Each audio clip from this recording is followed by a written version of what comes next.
Maintenant, nous allons passer au second dossier, qui est le dossier administratif, et dont je vais vous faire un rapide exposé. La réglementation concernant le cannabis et les produits qui en sont extraits a évolué ces dernières années, notamment sous l'influence de la jurisprudence de la Cour de justice de l'Union européenne, laquelle a semblé permettre la libre circulation des produits contenant du cannabidiol ou CBD. En France, depuis 1990, la production, la fabrication, le transport, l'importation, l'exportation, la détention, l'offre, la cession, l'acquisition ou l'emploi du cannabis sont interdites s'agissant d'un produit classé comme stupéfiant par la Convention unique de l'ONU de 1961 en raison de sa teneur en THC, qui est une molécule distincte du CBD. Un arrêté ministériel en date du 30 décembre 2021 a récemment autorisé la culture, l'importation, l'exportation et l'utilisation industrielle et commerciale des seules variétés de cannabis sativa L dont la teneur en THC n'est pas supérieure à 0,3%. Il interdit en revanche la vente aux consommateurs des fleurs et des feuilles à l'état brut de ces mêmes variétés, même si la teneur en THC de ces fleurs et feuilles est inférieure à ce seuil de 0,3%. La société Jolie Rêve, qui a notamment pour activité l'achat et la vente de produits alimentaires, de fleurs et huiles de massage pour le bienfait de l'organisme et de tout produit cosmétique, voit son commerce affecté par ce nouvel arrêté. Elle a saisi le juge des référés du tribunal administratif. Interviendront successivement Maître Caouge, avocat de la société Jolie Rêve, et Maître Vachet, avocat représentant le ministère de la Santé.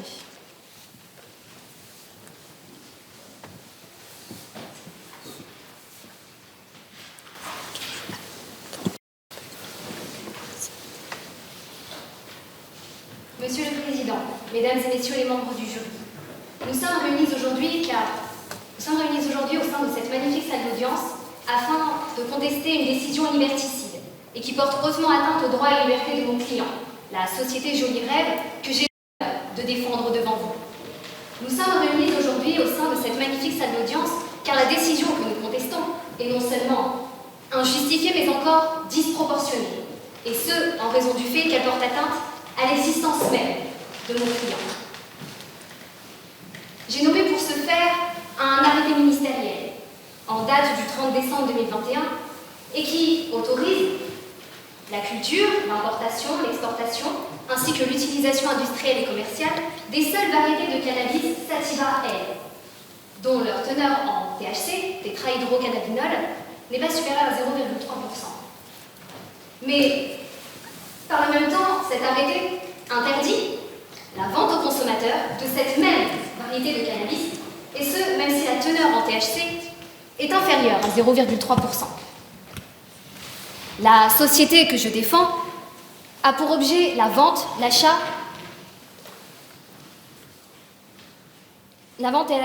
de produits alimentaires et de compléments alimentaires, de fleurs et d'huiles de massage, ainsi que de produits cosmétiques, en direct à distance via Internet, au négoce et au détail. Voici quelques chiffres de l'état de son activité.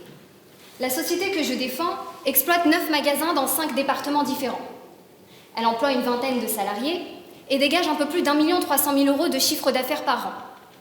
Parmi ces 1 300 000 € de chiffre d'affaires, un peu plus d'1 million d'euros ne concernent que les seules ventes de fleurs de cannabis, ce qui représente tout de même 80% du total de son activité. Comme vous pouvez le voir, l'essentiel de l'activité de mon client repose sur la vente de ces fleurs.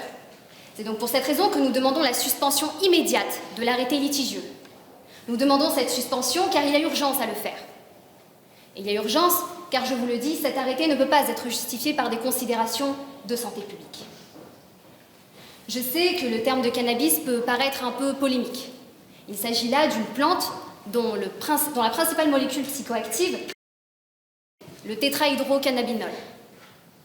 Avec l'alcool, le tabac et la caféine, il s'agit d'une des drogues les plus consommées au monde, utilisée à la fois comme drogue, mais aussi comme source de fibres reconnue depuis de nombreuses années.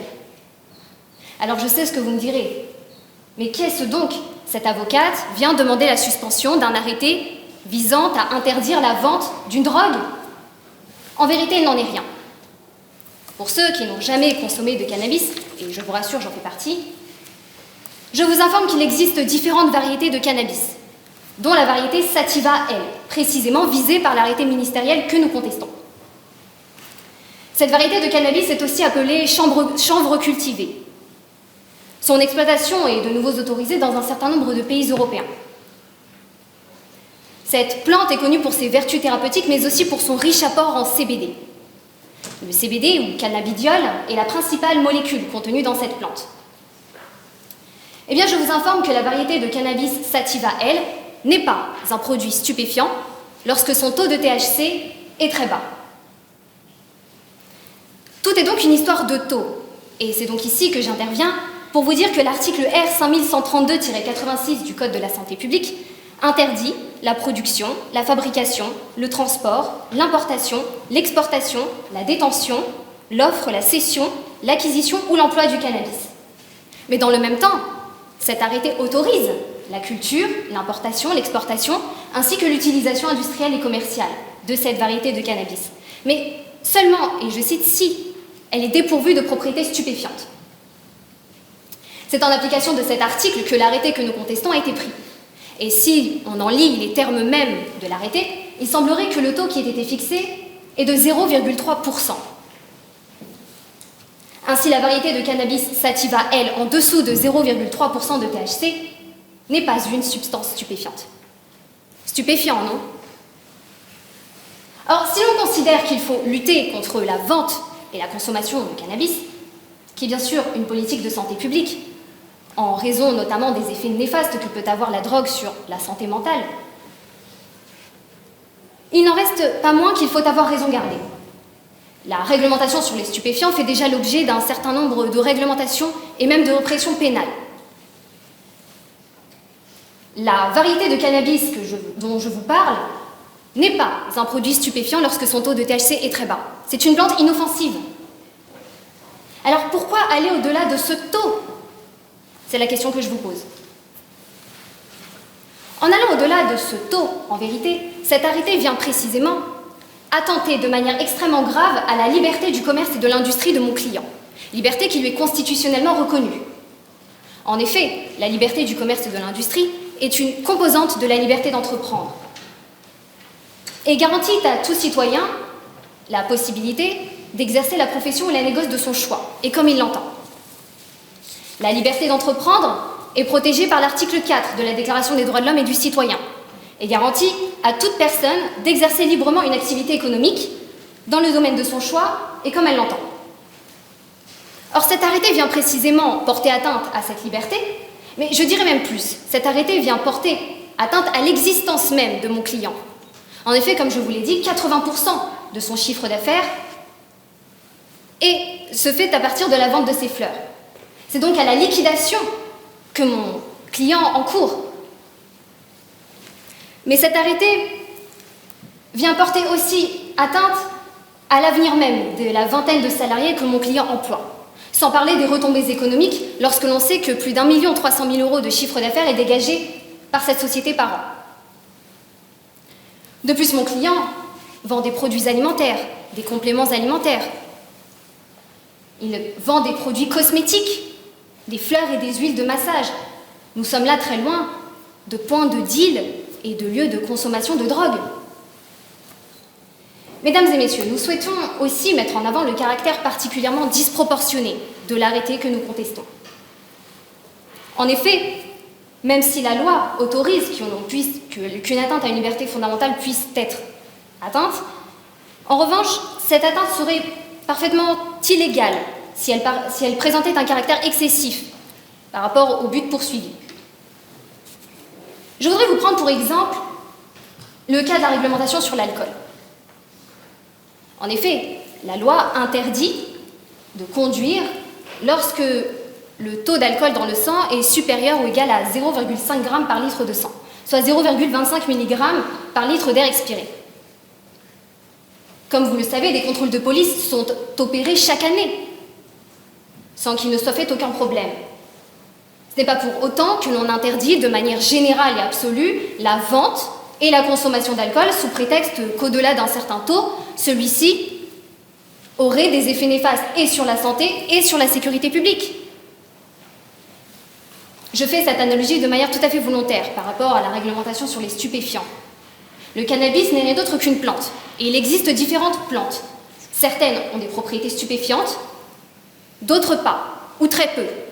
Doit-on pour autant interdire de manière générale et absolue la vente et la consommation de certaines variétés de cannabis de manière générale et absolue? Je ne le crois pas. Si les titulaires du pouvoir de police spéciale disposent d'une marge d'appréciation pour pouvoir réglementer au nom de la santé et de la sécurité publique, en revanche, celle-ci ne devrait pas être injustifiée et excessive au regard du but poursuivi. Vous en conviendrez, le caractère particulièrement disproportionné que j'estime de cet arrêté laisse planer un doute sérieux quant à sa légalité. Mesdames et messieurs, nous sollicitons la suspension de cet arrêté litigieux car nous estimons qu'il est nécessaire de garantir une sécurité juridique à tous nos concitoyens, et notamment un consensus autour de cette question. J'en veux pour preuve un arrêt de la Cour de justice de l'Union européenne en date du 19 novembre 2020, dit Canavap, dans lequel elle remet en cause la législation française sur le sujet.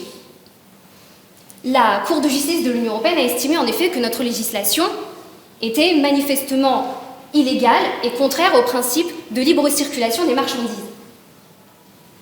Aucun motif ne venait à ses yeux justifier l'interdiction générale et absolue de fleurs de chanvre dans la fabrication et la commercialisation des produits à base de cannabidiol, dont elle a, et je cite, c'est très important, reconnu l'absence d'effets psychotropes. La chambre criminelle de la Cour de cassation a fait application de cette jurisprudence dans ses arrêts rendus les 15 et 23 juin 2021. Elle a confirmé la légalité de l'utilisation des fleurs de chanvre dans les procédés de fabrication et de commercialisation de produits à base de cannabis, mais elle est allée plus loin. Elle a même accepté qu'il puisse y avoir présence de THC, mais si celle-ci était à l'état de trace. Toutes ces jurisprudences amènent donc à douter quant à la légalité de l'arrêté litigieux. Chers membres du jury, je vous demande d'apprécier de manière globale et concrète l'urgence de la situation. Je vous demande de peser les intérêts en présence. Nous avons d'un côté la société Joli Rêve, mon client, qui souhaite exercer librement une activité industrielle et commerciale, liberté qui lui est constitutionnellement reconnue. Mon client, dont 80% de son activité repose sur la vente de ces fleurs de cannabis. Et puis nous avons d'un autre côté un arrêté qui opère une interdiction générale et absolue de vente à des consommateurs de cette substance de cannabis. Et ce, même si la teneur en THC est inférieure à 0,3%. Une interdiction qui est manifestement disproportionnée et dont on peut douter sérieusement de la légalité quant aux objectifs de santé et de sécurité publique supposément recherchés. Un arrêté liberticide qui porte atteinte à la liberté du commerce et de l'industrie de mon client. Mesdames et messieurs, nous ne sommes pas là pour traiter de la question de la légalisation du cannabis. Il s'agit là d'une question politique. Nous ne sommes pas là non plus pour nous dire s'il est bien ou mal de consommer du cannabis. Il ne faut pas s'attacher à ce mot, qui, comme je vous l'ai dit, n'est rien d'autre qu'une plante, dont il existe un certain nombre de variétés, et qui sont d'ailleurs commercialisées sans aucun souci dans bon nombre de pays européens. Chers membres du jury, nous sommes réunis aujourd'hui pour rechercher si l'arrêté ministériel qui est en cause porte ou ne porte pas atteinte à une liberté fondamentale, celle du commerce et de l'industrie, et si cette atteinte est manifestement disproportionnée ou proportionnée, et si elle est justifiée ou injustifiée au regard du but poursuivi. C'est pourquoi je vous demande de suspendre immédiatement l'arrêté ministériel. Je vous remercie.